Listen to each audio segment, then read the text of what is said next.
Bom dia, vamos começar a nossa escola bíblica dominical e você é nosso convidado.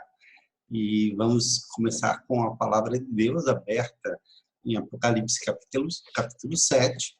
E eu quero também convidá-lo a ter uma palavra de oração nesse instante, pedindo a Deus que nos esclareça e a gente possa saber o que a Bíblia fala sobre o fim dos tempos. Vamos nos lembrar dessa expressão e a partir dessa pergunta nós vamos examinar, já examinamos vários textos, especialmente o texto escatológico, do discurso escatológico de Jesus, lá em Mateus capítulo 24, e agora estamos estudando o Apocalipse já há algumas semanas. Vamos orar ao nosso Deus. Querido Deus, eu te agradeço, ó Pai, pela alegria de poder estudar a Tua palavra junto com o Teu povo. Quero te agradecer, ó Pai, porque esta palavra faz bem ao nosso coração. Ela nos conforta, ela nos anima, ela nos dá direção. E eu quero te pedir, ó Pai, que o Senhor venha iluminar as nossas mentes para que possamos, Senhor, esclarecer, desvendar, fazer um verdadeiro apocalipse, que é a revelação que Jesus Cristo deu através do seu mensageiro, seu anjo, que Deus lhe deu para notificar ao seu servo João sobre as coisas que em breve devem acontecer. E nós estamos aqui analisando esta visão, estas visões e toda este texto para que possamos hoje, 2000 anos depois que esse texto foi escrito, ser abençoados por ele, ó Pai. Nós pedimos que o Teu Santo Espírito nos acompanhe, e nos ilumine e nos mostre, em nome de Jesus, todas essas coisas. Em nome de Jesus Cristo. Amém. Meus queridos, nós vamos abrir, então, as nossas Bíblias em Apocalipse capítulo 7, e eu quero compartilhar com vocês aqui o texto de Apocalipse capítulo 7 em duas versões, né? Nós estamos vendo aqui na versão revista e atualizada. Deixa eu pegar aqui. Ao invés desta revista e atualizada, deixa eu pegar esta revista e atualizada e a nova versão internacional. E eu quero aqui acrescentar também a nova tradução na linguagem de hoje. Nova tradução na linguagem de hoje, eu vou colocar bem ao lado aqui, e eu vou fazer o seguinte, notem, eu estou sincronizando aqui essas versões, né? Eu tenho aqui o capítulo 7, e aqui a versão revista e atualizada, que provavelmente é a sua versão.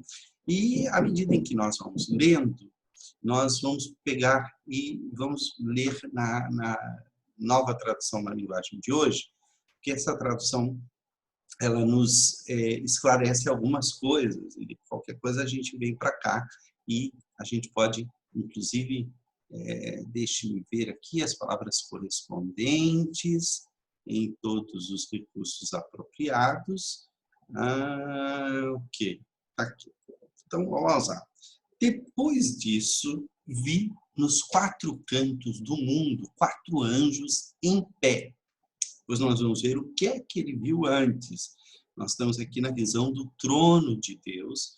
Várias coisas aconteceram diante do trono de Deus. O trono de Deus mostrou primeiro quem estava sentado no trono, quem era que estava sentado, as características dos seres que habitam o trono de Deus.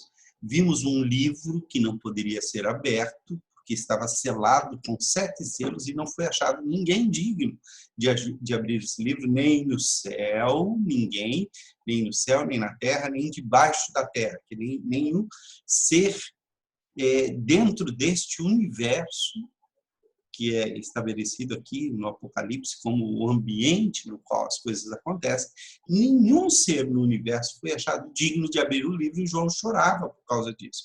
Até que um dos líderes, um dos anciãos, disse a João, não chore, olhe, o leão da tribo de Judá, o famoso descendente do rei Davi, conseguiu a vitória e pode quebrar os selos. E aí nós temos ele quebrando os selos, cada selo revela uma nova realidade, e agora nós chegamos sobre o sexto selo. Olha só, viu o cordeiro quebrar o sexto selo. E houve um violento terremoto, o sol se tornou negro, as estrelas caíram do céu, o céu desapareceu como um rolo de papel. Então dá a ideia de que as coisas todas estão se desfazendo, como diz lá em 2 Pedro, né? Que os elementos abrasados se desfarão, o céu será recolhido. É como se o universo estivesse sendo desmontado. Então os reis do mundo inteiro, os governantes, os chefes militares, os ricos, os poderosos e todas as outras pessoas, escravos ou livres, se esconderam nas cavernas, debaixo das rochas das montanhas, e gritavam para os montes e para as rochas: caiam sobre nós e nos escondam dos olhos daquele que está sentado no trono. Estes aqui são aqueles que estão fugindo daquele que está sentado no trono. Eles não querem ser vistos, eles não querem ser olhados. E nos protejam da ira do Cordeiro, porque eles estão debaixo desta ira do Cordeiro. Essa ira do Cordeiro aparece em Oséias 10, 8.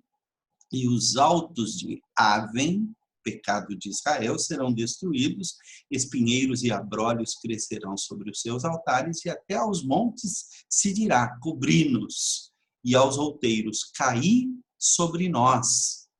E Lucas 23, onde se diz: nesses dias os montes dirão aos montes: cai sobre nós, ou caí sobre nós, e aos outeiros: cobre-nos, porque se em lenho verde fazem isto, que será lenho seco? Então, notem que nós estamos aqui tendo uma visão lá daqueles que estão fugindo da ira do Cordeiro. Mas então vem no capítulo 7 a visão daqueles que são escolhidos pelo Cordeiro. Olha isso. Depois disso, vi nos 4 cantos do mundo 4 anjos em pé.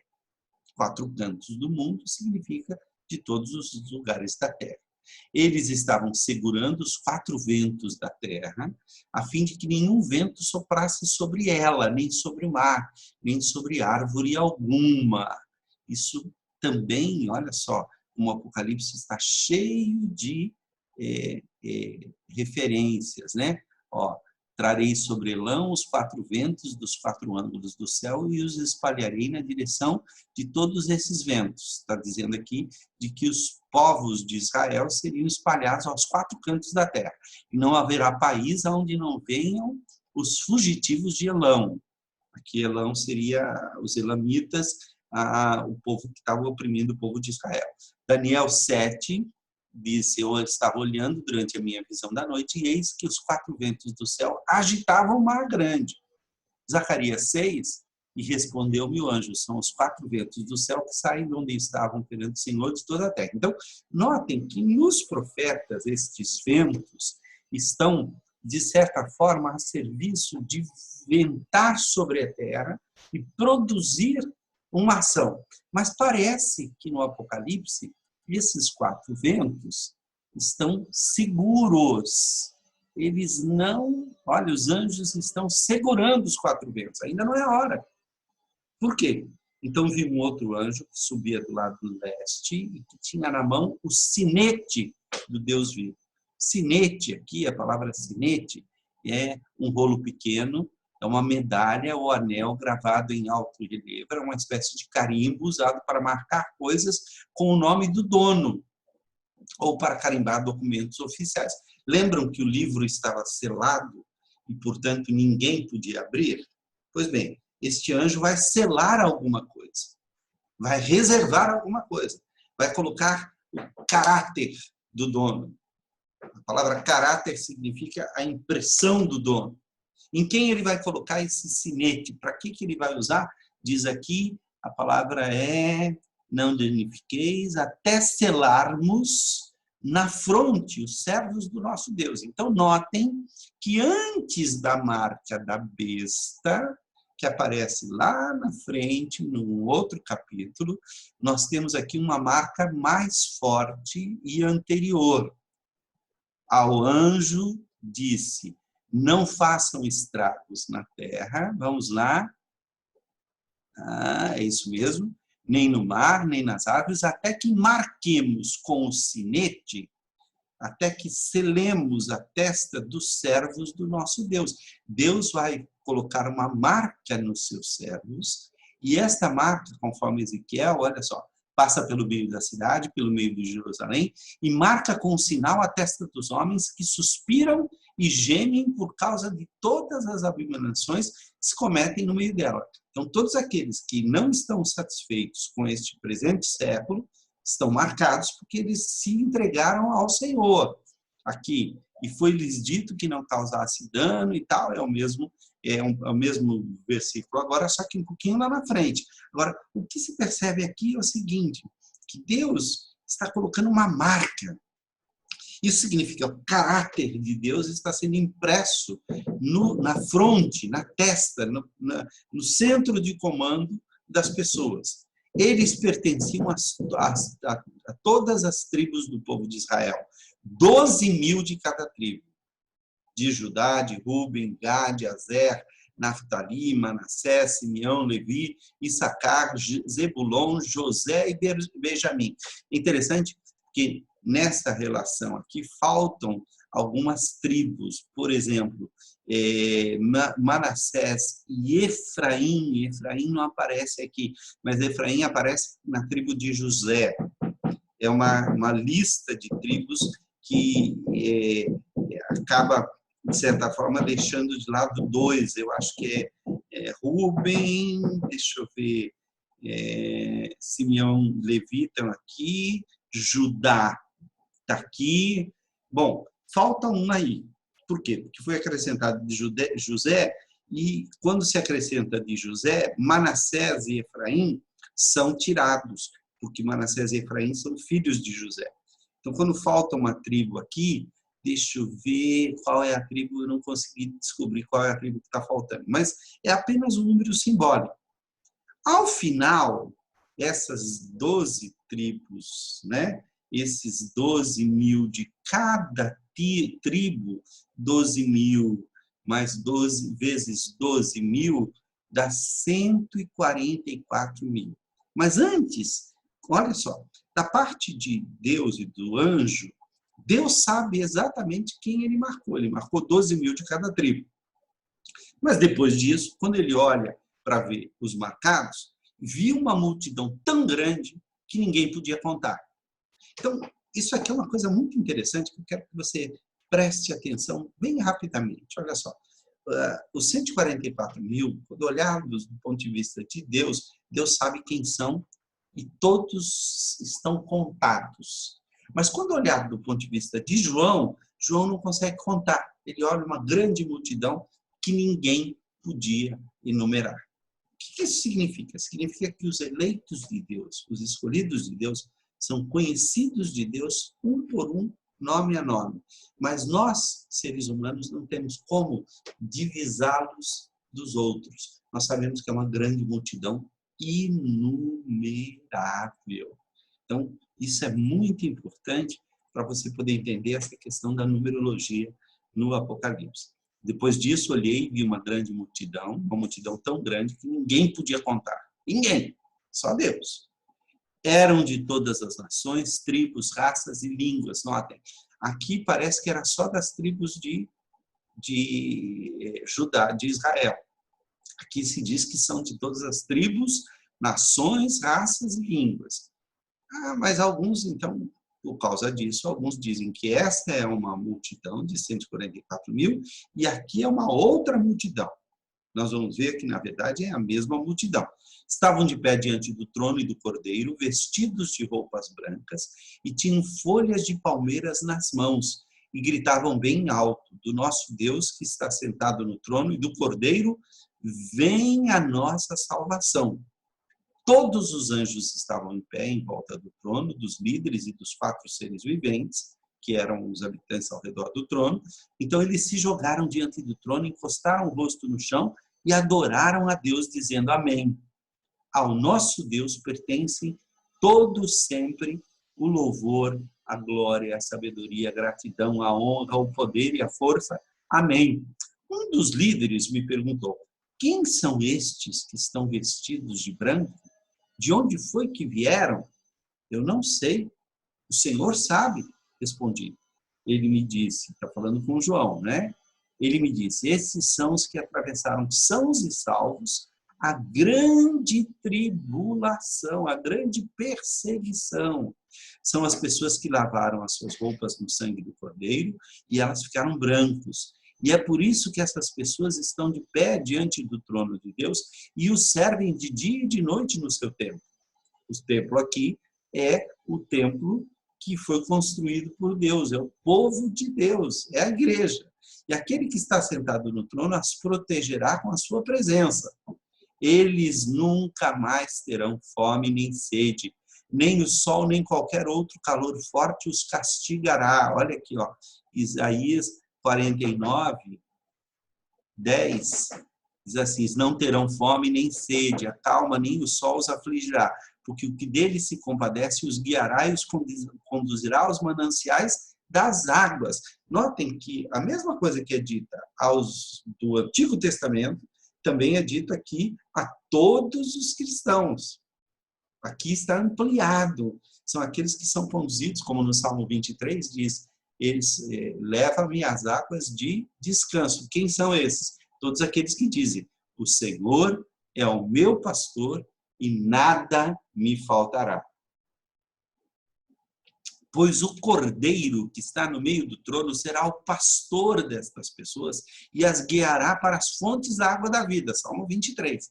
E Deus enxugará todas as lágrimas dos olhos deles. Então, notem, o capítulo 7 está aqui para nos dizer que Deus marcou, ele conhece cada um dos seus filhos como os que são provenientes das 12 tribos.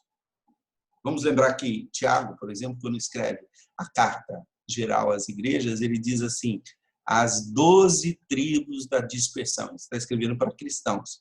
Então, no Apocalipse, as 12 tribos se somam aos 12 apóstolos, os crentes do Antigo Testamento se somam aos crentes do Novo Testamento, os que creem no Senhor, na esperança da vinda do Messias, se juntam àqueles que conheceram o Messias e vieram depois da vinda do Messias para formar os 144.000, não apareceu ainda o número aqui, mas esses 144.000 são do ponto de vista de Deus, do ponto de vista dos homens, é uma multidão inumerável. E aí, olha só, lembro que nós paramos no 7º selo, no 6º selo. O 7º selo. Quando o Cordeiro quebrou o 7º selo, que é a porção do lacre, que é aquela coisa que estava guardada, houve silêncio no céu por mais ou menos meia hora. Olha isso aqui, que coisa interessante, né? Não sei se a gente vai conseguir esse silêncio, porque hoje está havendo obras aqui no apartamento de cima, então você pode estar ouvindo aí um uma serra, alguma coisa. Pois bem, mas olha só, meia hora de silêncio.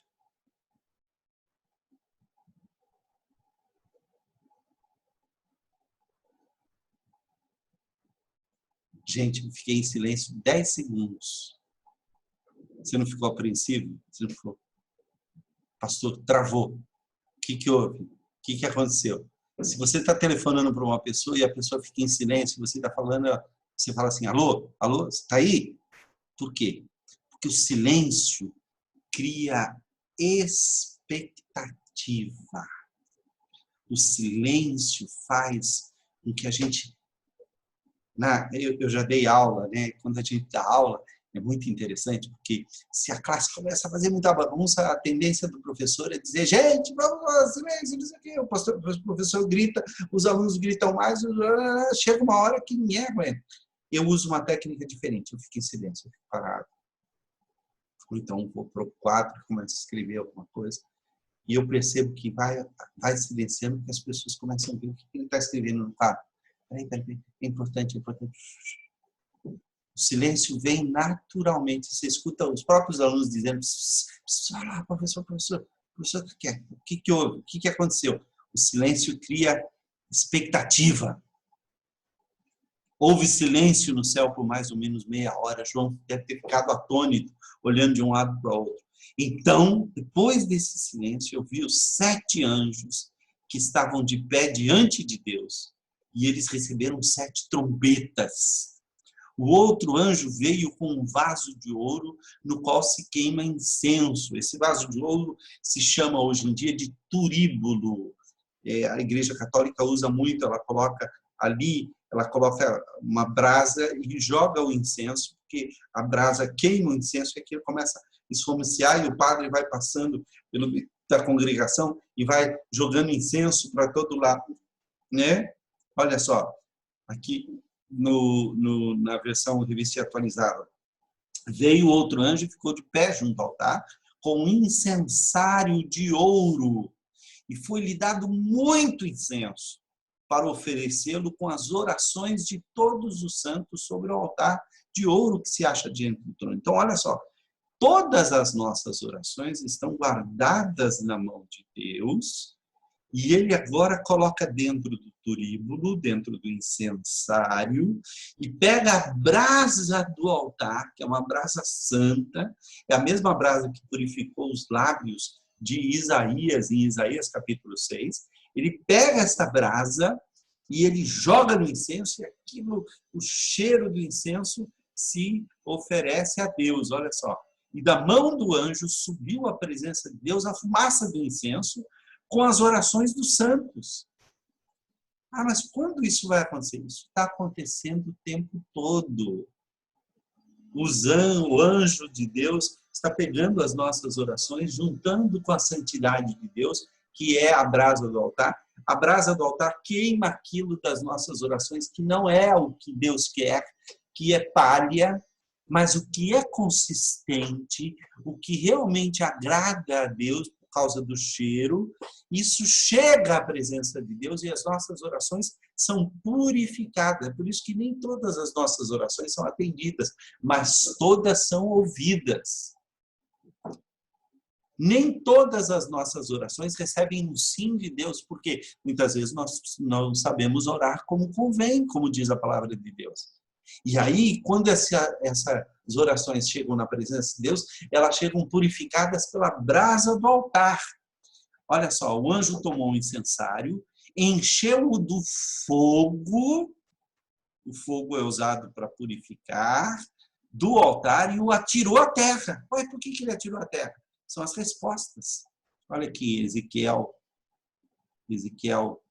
10, e falou ao homem vestido de linho, dizendo, vai por entre as rodas, até debaixo dos querubins, e enche as mãos de brasas acesas dentre os querubins, e espalha-as sobre a cidade. E ele entrou à minha vista. Isso é uma maneira do Zacarias, do Ezequiel, desculpe, dizer que as orações foram ouvidas.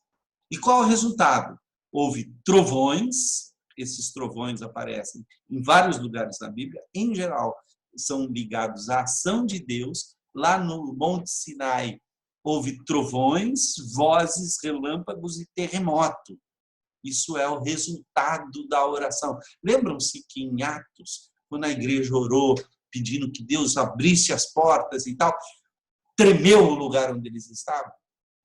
Esse tremor do lugar simboliza Deus está se levantando, Deus está levantando para agir, Deus está respondendo à oração do seu povo. Então, os 7 anjos que tinham as 7 trombetas prepararam-se para tocar. Vamos dar uma olhada nisso de uma maneira um pouquinho mais esquemática. Olha só, nós estamos aqui na abertura da terceira cena. Vamos lembrar do que é que nós estamos falando. É uma visão panorâmica, nós estamos olhando o Apocalipse assim, de uma visão total, então nós precisamos ter uma visão de conjunto. Lembre-se que o Apocalipse é como se fosse um grande drama encenado diante de João, para mostrar a João e desvendar a história, tirar o véu da história. E este grande drama, ele vai acontecer diante de João em 7 cenas. E essas 7 cenas são concêntricas, quer dizer, a primeira cena ela corresponde à última cena. Levanta-se um problema na primeira cena, na última, 7ª cena, esse problema é resolvido. Um outro problema levanta-se na segunda cena, enquanto isso, ensinamentos estão sendo dados, mas a 6ª cena vai resolver esse problema. Levanta-se um outro problema na 3ª cena, e a 5ª cena vai resolver esse problema. E tudo isso culmina na 4ª cena, que é o centro do Apocalipse. Nós estamos, olha aqui, é uma estrutura do drama. A primeira cena, o primeiro ato, a igreja está no mundo. No segundo ato, fala do sofrimento, não somente da igreja, mas da igreja, como está no mundo, sofre junto com todos aqueles. Então, nós temos aí o segundo ato, que fala do trono de Deus. No terceiro ato, há uma advertência para o mundo, que é isso que nós vamos ver agora. No 4º ato, nós temos a história toda resumida. E aí, olha só, no 5º ato, a advertência que foi feita se torna realidade, o mundo é punido. No segundo ato, a igreja estava no meio das pessoas, e como há muito sofrimento no mundo, a igreja também sofre. No 6º ato, a igreja, a religião se corrompeu e, portanto, ela está sendo punida junto com o mundo. E no 7º ato, quando na igreja, no primeiro ato, a igreja está presente no mundo, no 7º ato, a igreja não é tocada. Satanás não consegue atingir a igreja. Então, notem, olha aqui, este ato, estas cenas corresponde a esta cena corresponde a esta cena corresponde a essa, e aqui está o centro da história, nós ainda não chegamos lá. Nós estamos no 3º ato, na 3ª grande cena, que é uma advertência para o mundo. Os 7 anjos aparecem com as 7 trombetas, mas Deus está atento para ouvir o que o povo de Deus está falando. Nós já vimos essa parte, que é o começo do capítulo 7, justamente que diz que Deus marcou aqueles que lhe pertencem, e agora Deus pegou as nossas orações, que estão todas guardadas, Deus não se esqueceu de nenhuma delas, e estas orações foram jogadas com o fogo de Deus de volta para a terra, porque agora Deus começou a responder. Então, nós temos a abertura do 3º ato. A primeira coisa é justamente essa cena. Isso aqui é um desenho antigo, anônimo, da igreja primitiva. Então, nós temos aqui o altar de Deus, nós temos um anjo com incensário, João está aqui assistindo essa cena. Os 7 anjos receberam trombetas, cada um destes anjos recebeu. O que isso significa, né? Olha só, quando o Cordeiro abriu o 7º selo, que é a última revelação, houve silêncio no céu, cerca de meia hora. Então, olha a expectativa. Silêncio. Então, depois dos 30 da meia hora, pensa, gente, meia hora numa peça teatral é tempo à beça. A gente começa a ficar inquieto. A pessoa fica meia hora sem falar nada, você está lá olhando, tantas coisas já aconteceram, você viu visões maravilhosas, de repente parou tudo. Aquele silêncio, aquela coisa, meu Deus, João devia estar falando, meu Deus, o que é que vai acontecer? De repente ele vê as coisas começando a se preparar.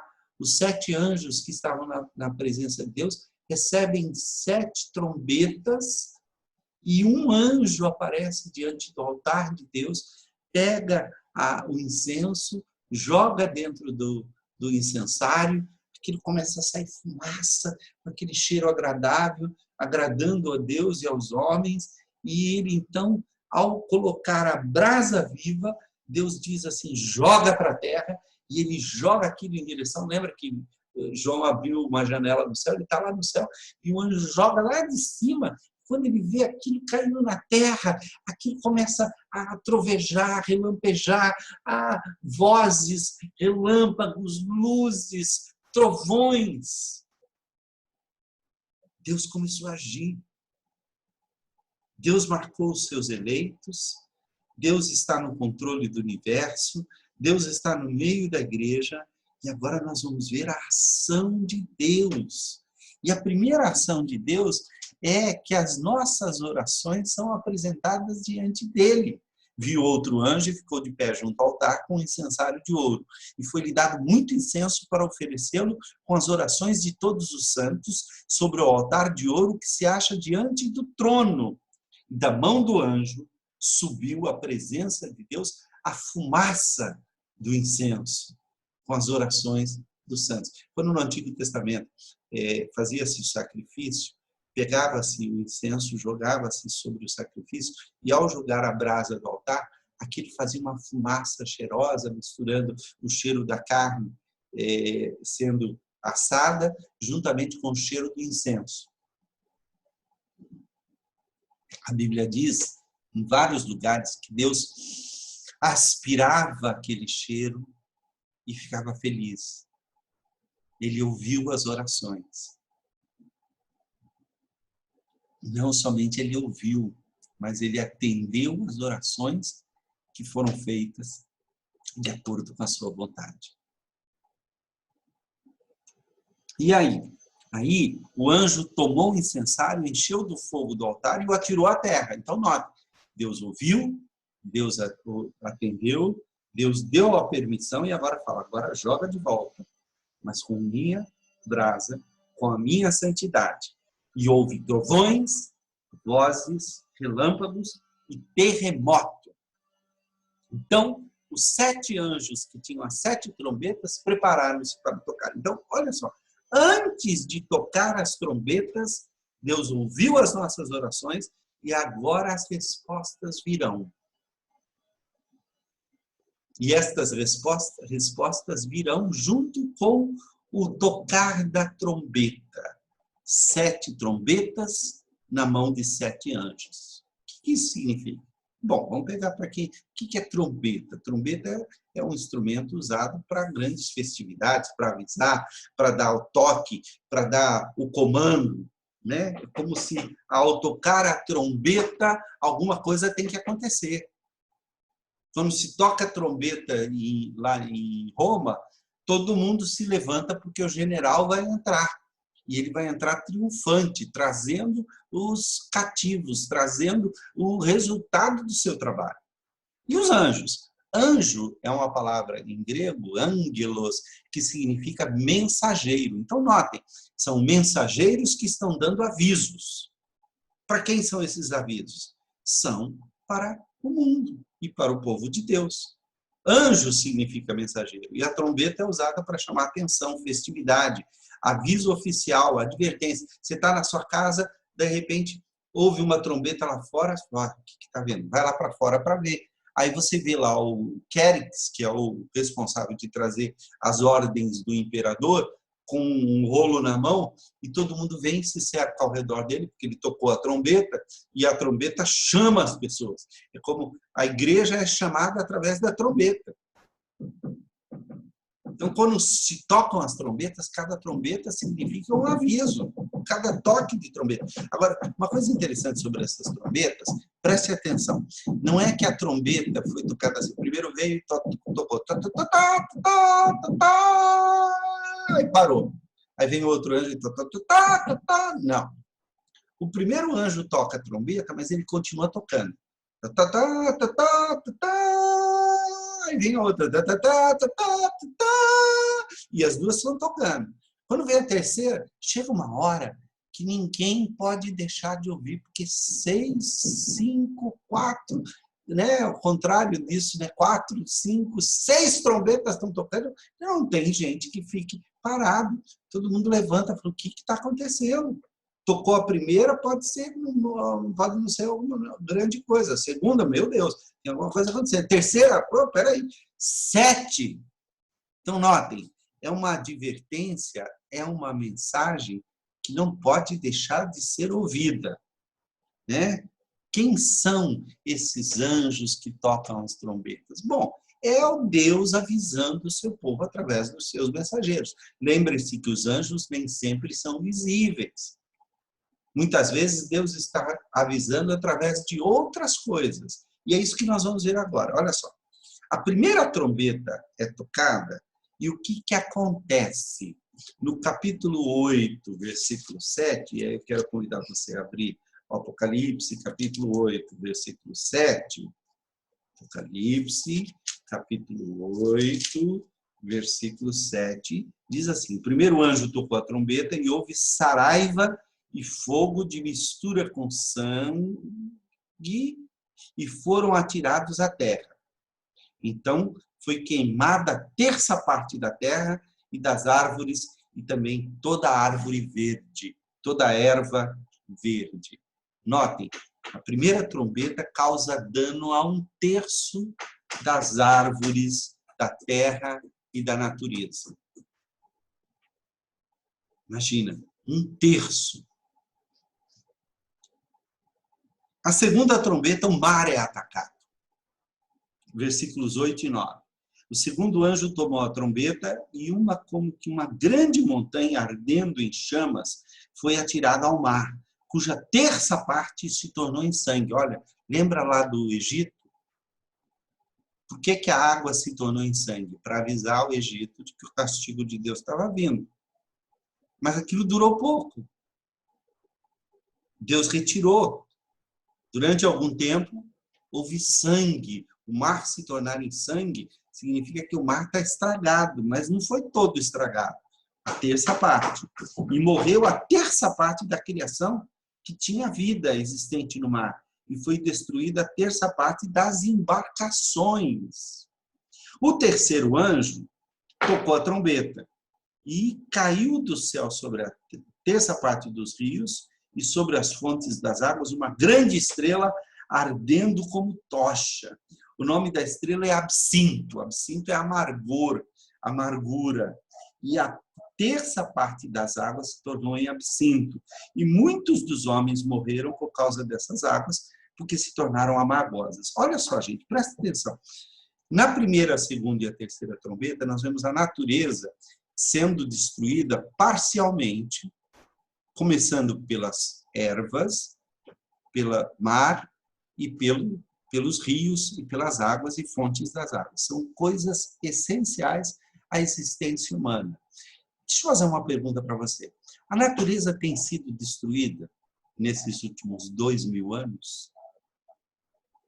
Desde que Jesus subiu aos céus até os dias de hoje, quanto da natureza já foi destruído e já foi se tornando insalubre, e por causa disso houve fome? Quando você ataca as ervas e a terra, você queima a terra, queima as ervas e queima as árvores, você diminui a quantidade de alimento vegetal disponível. Quando o mar é atacado, tudo aquilo que vem do mar também se torna poluído e destruído. E quando os rios são atacados com absinto, as águas se tornam amargas e impróprias para o uso. Quanto esgoto, quanta poluição química. É preciso cair uma estrela do céu? Não, o absinto está aí. Se alguém falar, mas isso vai acontecer lá na frente, quando cair a estrela vai destruir a terça parte, não vai ter mais água para destruir. A água que nós bebemos hoje, ela é tirada do rio Guandu, aqui no Rio de Janeiro, e o rio Guandu já é um esgoto. Se nós não tivéssemos uma técnica para limpar as águas que chegam para nós, elas chegam limpas à custa de muita química, de muita limpeza que foi feita. E olhe lá, você tem confiança de tomar água da torneira? As fontes estão sendo destruídas, os mananciais estão sendo destruídos, de tal maneira que os rios estão secando. O mar. Os corais estão morrendo. A grande barreira de corais, que é a maior estrutura animal que existe no na Terra é vista até do espaço. Existem fotos tiradas do espaço que mostram a Grande Barreira de Corais, mostram também a Grande Muralha da China. A Grande Barreira de Corais da Austrália está começando a esbranquecer. Sabe o que isso significa? Está morrendo. E se morrem os corais, uma grande diversidade de vida que nós nunca conhecemos está sendo destruída. Isso é aviso, Deus está avisando. Vocês estão destruindo a natureza, vocês estão destruindo tudo. Isso não vai ser eterno, isso vai acabar. Quando a quarta trombeta é tocada, olha o versículo 12 aqui. O quarto anjo tocou a trombeta e foi ferida a terça parte do sol, da lua e das estrelas, para que parte deles escurecesse e na sua terça parte não brilhasse. Hoje você não consegue ver as estrelas da cidade por causa do brilho das luzes, né? Tanto dia como também de noite. Então, ouvi uma águia que voando, aí já vem um aviso, né?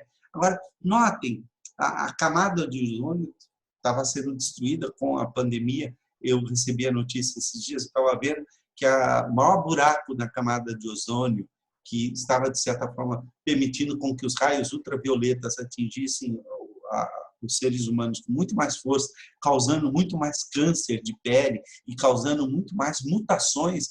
Esse vírus que nós estamos enfrentando é uma mutação, e essa mutação é causada principalmente pelos raios ultravioletas que eram filtrados pela camada de ozônio. Quando parou o mundo por causa da pandemia, a camada de ozônio já se recuperou. Lá no Ártico, que era o maior buraco na camada de ozônio, já não há mais esse buraco. Por quê? Porque os combustíveis fósseis não estão sendo mais usados e, por isso, o ozônio está sendo restaurado. Mas notem, havia um buraco na camada de ozônio que era, assim, enorme. 1/3 é muito. Não é uma medida exata. Quando se diz que 1/3 disso, 1/3 daquilo, 1/3 daquilo outro, eu vou dizer para você assim, imagine você ser tirado 1/3 da sua vida. Imagine você ser privado de 1/3 da sua, da sua subsistência. Imagine você ter 1/3 daquilo que é importante para você ser destruído. É muito. Dá para se recuperar, mas é muito. E aí, então, ao se tocar a quarta trombeta, uma águia saiu do céu. Então, eu ouvi uma águia que, voando pelo meio do céu, dizia, em grande voz, ai, ai, ai dos que moram na terra, por causa das restantes vozes da trombeta dos 3 anjos que ainda têm de tocar. Então, notem, essas 4 primeiras trombetas, elas fazem uma advertência de que a natureza está sendo destruída. E nós deveríamos, essas trombetas já estão tocando há muito tempo. E estão tocando tão alto que a gente não ouve mais. Sabe quando você acostuma com o barulho e nem percebe mais? Deus está nos avisando há muito tempo de que a terra, o mar, os rios e o céu, tudo que nos cerca está sendo destruído. Isso é advertência de Deus para que as pessoas acordem. Pois bem, aí vem a quinta trombeta. E a quinta trombeta, ela é tremenda, porque ela fala de um tormento como nunca houve. Vamos dar uma olhadinha nisso? Eu quero colocar de novo aqui para você a Bíblia, né? Lembram do texto? Qual era? O texto era 9, versículos 1 a 12, né? Então, vamos lá, deixe-me pegar aqui, um minutinho só, vamos lá, está aqui, né? Então, 8, né? Vamos lá, 9, depois o quinto anjo tocou a sua trombeta e viu uma estrela, a figura indica um anjo, okay? Que tinha caído do céu na terra, e este anjo, essa estrela, recebeu a chave do abismo. O abismo, de acordo com o pensamento daquele tempo, era um imenso buraco sem fundo nas profundezas da terra, onde os espíritos maus ficavam presos até o castigo final. Olha só, esse anjo tem a porta do abismo. A estrela abriu o poço do abismo e dele saiu fumaça. A fumaça escurece e não deixa a gente ver, como se fosse de uma grande fornalha.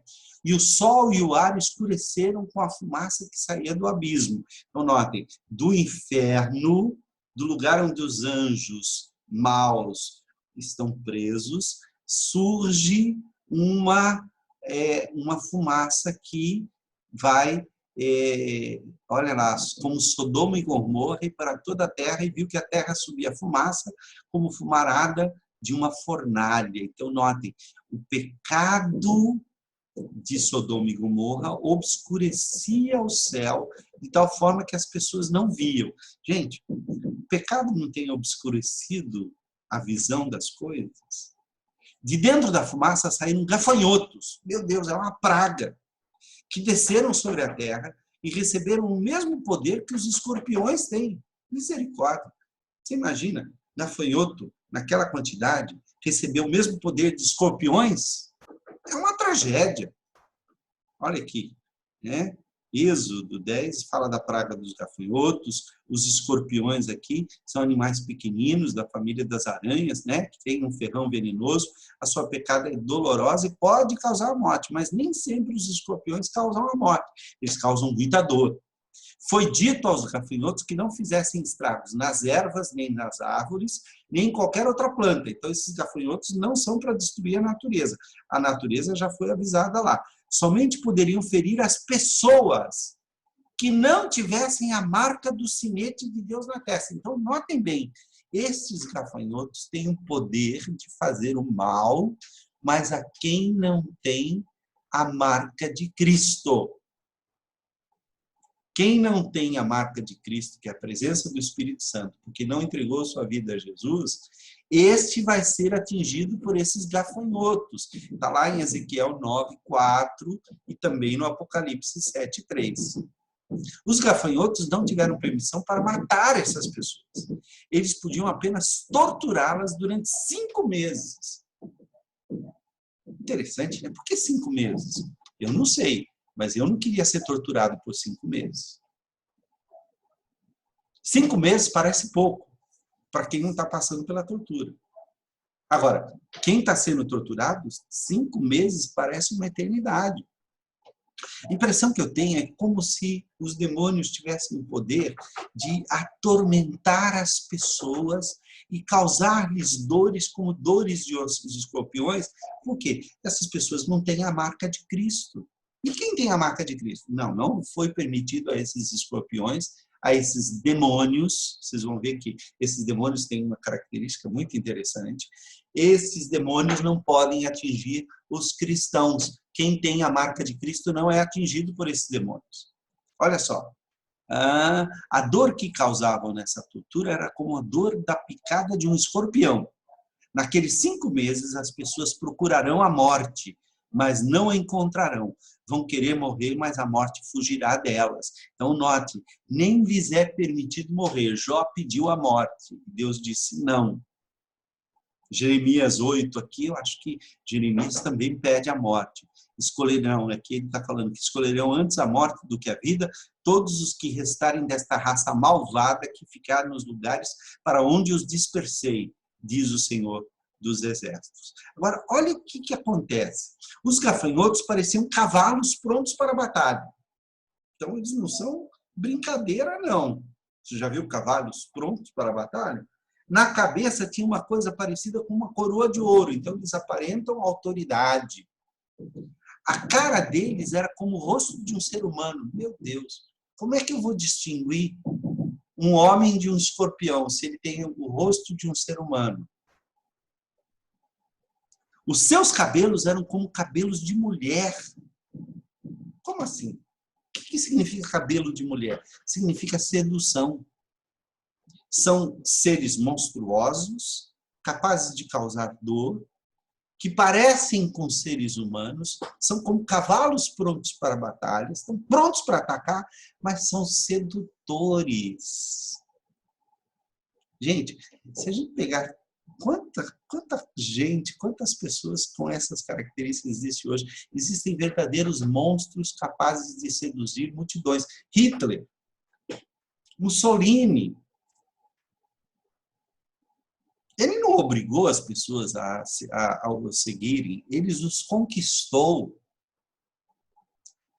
Líderes durante tantos anos que têm conquistado as pessoas, têm feito, por exemplo, você pega líderes sedutores como Jim Jones, quem é mais velho sabe do que eu estou falando, ele levou 1000 pessoas para as Guianas e obrigou essas pessoas a se matarem. Quem não quis se matar, ele mandou os outros matarem, mas ele conseguiu convencer aquele Coré, que fez lá os foreitas, lá nos Estados Unidos, que tiveram que metralhar, morreu muita gente. Seitas e grupos religiosos que juntam as pessoas, os meninos de Deus, que aqui na Argentina a polícia teve que invadir um sítio onde eles tinham crianças que estavam sendo usadas sexualmente. Os líderes dessa gente, aquele maluco que matou a Sharon Tate, aquela atriz de Hollywood, como era o nome dele? Era o Mason.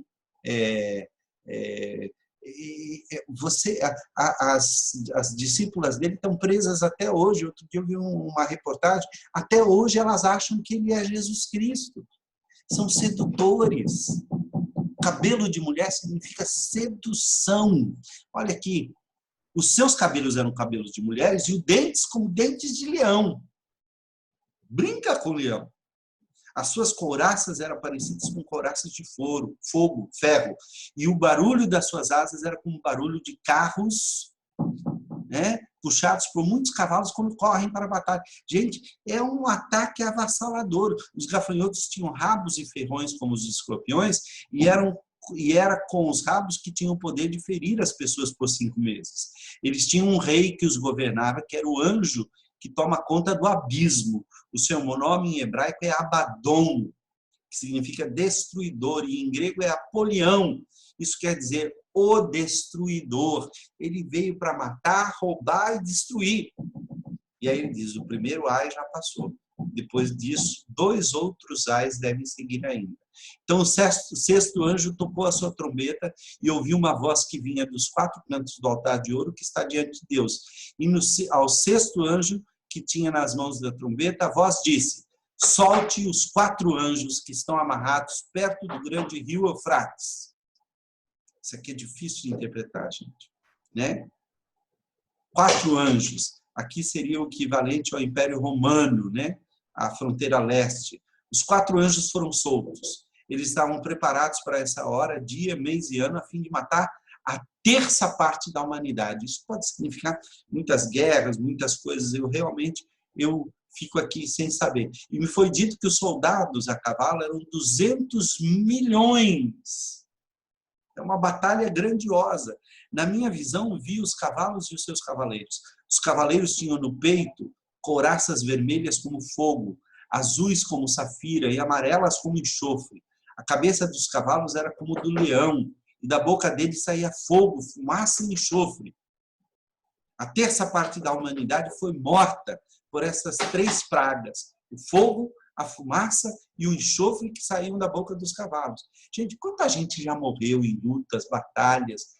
Quanta gente? Pois o poder do cavalo está na boca deles e também no rabo. O rabo parecia uma cobra com a cabeça na ponta dele.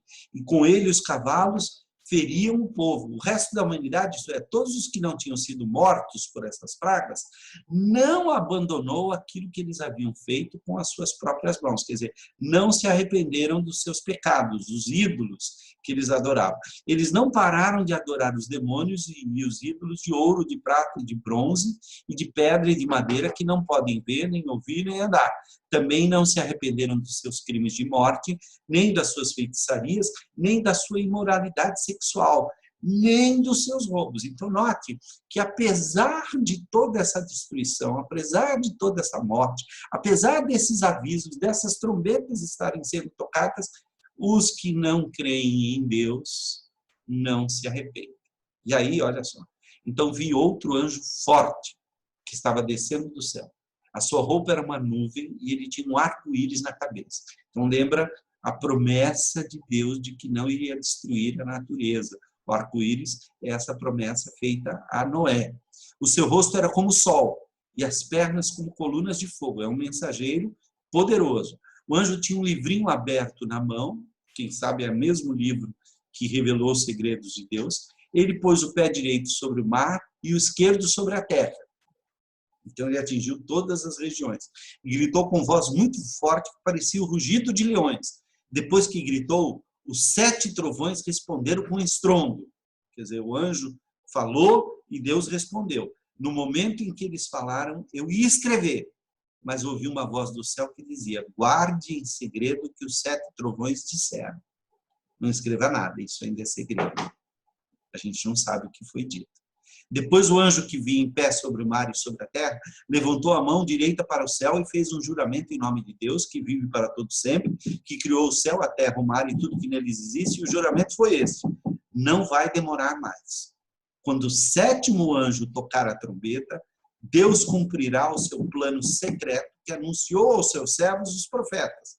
Então, notem, os profetas anunciaram que o Messias viria a reinar. Este é o plano secreto, mas é secreto, né? Aqui diz que o plano é o mistério de Deus. Este mistério de Deus foi revelado aos seus servos. Nós sabemos qual é esse mistério. Deus vai dominar sobre tudo e não vai demorar. Então a voz do céu que eu tinha ouvido falou outra vez comigo dizendo: vá até o anjo que está em pé sobre o mar e sobre a terra e pegue o livro aberto que ele tem na mão. Note, na primeira vez João não pôde pegar, porque só o cordeiro podia abrir, mas agora o livro está aberto. Eu fui pedir ao anjo o livrinho e ele me disse: pegue o livrinho e coma-o. Devore a palavra de Deus. Devore aquilo que Deus tem para você. No seu estômago ele ficará azedo, porque quando a gente lê a palavra e entende, muitas vezes aquilo amarga. Mas na sua boca será doce como mel. Está falando que nós devemos devorar a palavra e manter a palavra como nosso alimento. Aí peguei o livrinho da mão do anjo e o comi. E na minha boca ele era doce como mel. Mas depois que eu engoli, o meu estômago ficou azedo, né? Ficou azedo. Por quê? Porque aquilo mexeu comigo. Então me disseram: não, você precisa anunciar outra vez a mensagem de Deus a respeito de muitas nações, raças, línguas e reis. Esta mensagem pode ser amargosa de ser anunciada, mas ela precisa ser anunciada. E aí, depois disso, recebi uma régua de medir, parecia com um caniço, e me disseram. E aí, essas 2 testemunhas nós vamos ver semana que vem. Mas deixa eu fechar isso aqui com o que nós já aprendemos hoje, e eu quero deixar com vocês aqui, um minutinho só, a continuação das trombetas. Olha só, a 5ª trombeta, o tormento causado pelos escorpiões, e essa trombeta, a 6ª trombeta vem a destruição causada por aqueles seres do abismo e que, de alguma forma, mataram 1/3 parte das pessoas. Então, olha, a 1/3 parte da terra é atacada, a 1/3 parte do mar, dos rios, do céu. Houve um grande tormento que causou destruição e matou as pessoas. O significado da última trombeta tem um segredo que ninguém sabe, que é para ser guardado e que não foi dado a João escrever. Mas o mundo não se arrepende. E aí, quando se toca a última trombeta, ao soar da última trombeta, o Senhor Jesus completa a sua obra. Mas isso nós vamos ver a semana que vem. Vamos dar uma olhadinha, o que aprendemos até aqui? O que nós aprendemos do que nós lemos do Apocalipse até agora? Primeiro, que Deus se revelou à sua igreja. É uma revelação de Jesus Cristo que Deus lhe deu e que ele notificou através do seu anjo a quem? Ao seu servo João. E esse servo João tem que entregar aos servos de Jesus, que são a igreja toda, representada aqui pelas 7 igrejas do Apocalipse. Então, Deus escreve a cada uma das igrejas e nós vemos nessas igrejas que Deus conhece muito bem a característica do seu povo. São 7 cenas, 7 cartas que da ilha de Patmos percorrem as igrejas da Ásia, mas dizem respeito a todas as igrejas do mundo. Essa é a primeira cena. O que aprende-se na primeira cena? Um grande guerreiro aparece, que é o Senhor Jesus Cristo, é o mesmo homem, filho do homem de Daniel capítulo 7, que está no meio dos candelabros, ou dos candeeiros, que são as igrejas. Os 7 candeeiros que levam luz representam todas as igrejas, de todos os tempos, porque 7 é o número perfeito. E os 7 mensageiros são os 7 anjos das igrejas, a liderança. Cristo está no meio da sua igreja. Cristo não se deixa ver, a não ser através da sua igreja. Sustenta as igrejas, mas sustenta também a sua liderança. E aí, olha que nós podemos dizer que na primeira cena, Deus nos revela que Jesus está cuidando da sua igreja como um grande guerreiro, pronto a guardar seu povo, sua liderança e a lutar por seu povo, mesmo em meio à perseguição e ao sofrimento. João é testemunha, mártir, que recebe de Jesus, o grande mártir, a garantia de que a igreja e a sua liderança está em suas mãos. Esse é o resumo do primeiro ato. E aí começa o segundo ato. João é chamado para o céu, abre-se uma porta no céu e Jesus vai ao centro de controle, ao trono do universo. E ele tem uma visão extraordinária. Alguém assentado no trono, que tem o rosto e é tão brilhante que não se pode ver. Os 7 Espíritos de Deus estão ali como 7 tochas que percorrem a terra inteira. Os 4 seres viventes, um com cara de leão, outro com cara de boi, outro com cara de ser humano e outro com cara de águia, estão voando ao redor do trono. Essa cena não está boa. Os 24 anciãos, que representam o povo de Deus, estão ao redor. Há um mar como um mar de vidro, e você vê os alicerces do trono. O trono é feito de alicerces de pedras preciosas, então a transparência no trono de Deus não é como os governos que não têm transparência, que escondem as suas falcatruas, que o seu trono está fundado sobre pecados, mortes, destruição, roubos, falcatruas. Não, o trono de Deus tem um mar de vidro cristalino, e você vê através do chão os fundamentos de justiça do trono de Deus. Ele governa o universo. Esse é o resumo da segunda cena. Lembra, na primeira cena, Deus está no meio da sua igreja, conhece a sua igreja e dá advertências. Mas lá de cima, Deus reina e governa. Os seres viventes, os querubins, mostram como deve ser a espiritualidade. O povo de Deus é representado por 24 anciãos, os 12 patriarcas do Antigo Testamento e os 12 apóstolos, que oferecem a Deus a sua autoridade. O livro na mão de Deus, que ninguém pode abrir, é o segredo de Deus. Mas o leão, que é cordeiro, e o cordeiro, que é leão, conquistou o direito de abrir, e ele abre os selos. E à medida que ele abre os selos, saem os cavaleiros pela terra, representando a morte, a destruição, a peste, a guerra, mas tem um cavaleiro branco que sai vencendo e para vencer, que é Jesus Cristo. Os mártires aguardam debaixo do altar. E diz, até quando nós vamos esperar? Espera mais um pouco.